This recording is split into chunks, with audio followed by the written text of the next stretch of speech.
biasanya kalau dalam kontes itu yang lebih dominan biasanya di prospek,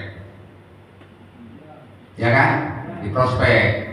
Cuman apakah gerak dasar itu, misalkan batangnya silinder bulat, apakah itu batangnya bagus apa tidak? Mulai dari akar sampai di mahkota, batangnya semuanya sama gitu, bagus nggak? Ini lihat nih, apa ada pengecilan nggak? Tapi ini kan pohon bagus. Ayo. Nah, ini kalau untuk pohon-pohon kita itu kalau menilai gerak dasar itu tidak bisa disamakan Pak, satu pohon dengan gerak dasar yang lain. Kacau kalau di pohon saya Pak, dunia persilatan, ya kan? Jadi kita melihat gerak dasar itu sesuai dengan gayanya.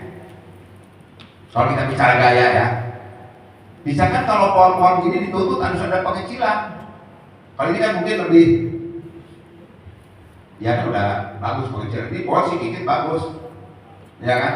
Mungkin harus dikoreksi kita nanti beberapa cabang yang mungkin menghalangi. Nah, kalau pohon ini udah bagus, berarti kan gerak dasarnya mulai dari kaki sampai tepi mahkota itu kan pengecilan udah ada. Tapi untuk pohon-pohon cantik apakah harus selalu begini? Sampai kapanpun mungkin nggak bisa ketemu Pak kalau nggak program dari alam. Jadi ada perbedaan pola penilaian. Nah, nanti Pak Edi akan menjelaskan. Kita itu gini ya, berkelan itu tidak mengenal aliran. Sebetulnya kan di PB itu ada namanya aliran naturalis, ekspresi surrealis. Itu hanya mempermudah bagaimana kita melihat pohon, menilai pohon dengan aliran itu, dan sebetulnya membantu untuk kita mencari bahan di alam. Contoh kayak gini Pak. Ini pohon mungkin kalau kita pemahamannya ke pohon ini Pak, kita hanya pemahaman ke pohon-pohon klasik. Bisa diambil nggak dalam yang ini? Pasti batai bakar lah katanya. Apaan? Tidak ada kaki, tidak ada itu kan? Coba kayak gini. Tapi ini kan pohon bagus sebetulnya. Bagusnya di pohon, batangnya ya, gerak dasarnya bagus ya.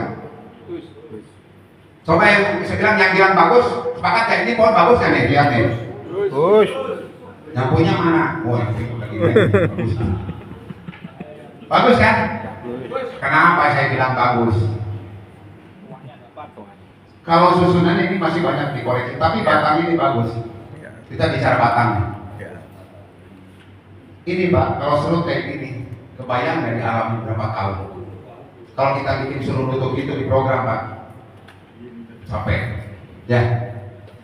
Nah, kalau penilaiannya punya penilaiannya kita pemahaman yang kita punya yang hanya bonsai klasik, yang gini tuh pasti dibuang.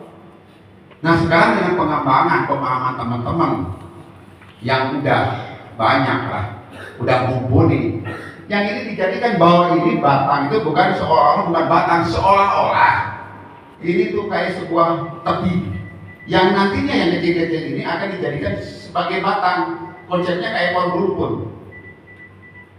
Dan ini nanti kita tinggal proporsi dari batang ini kita tinggal mengolah. Misalkan ini mau dibesarin, bikin mahkota.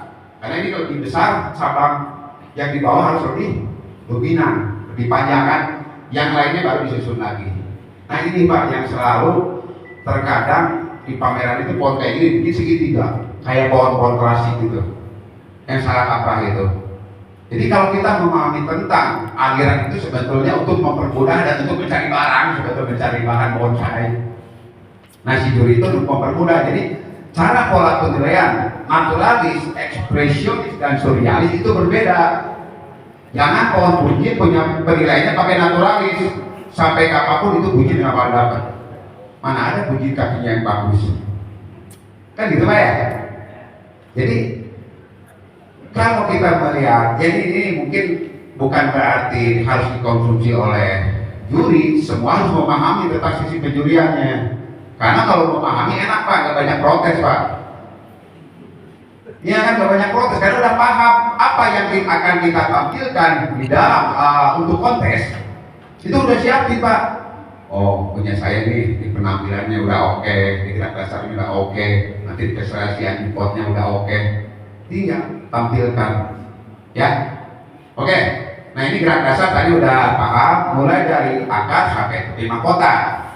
Kalau di prospek kan sekarang itu ada kecenderungan pohon yang belum jadi dikit masuk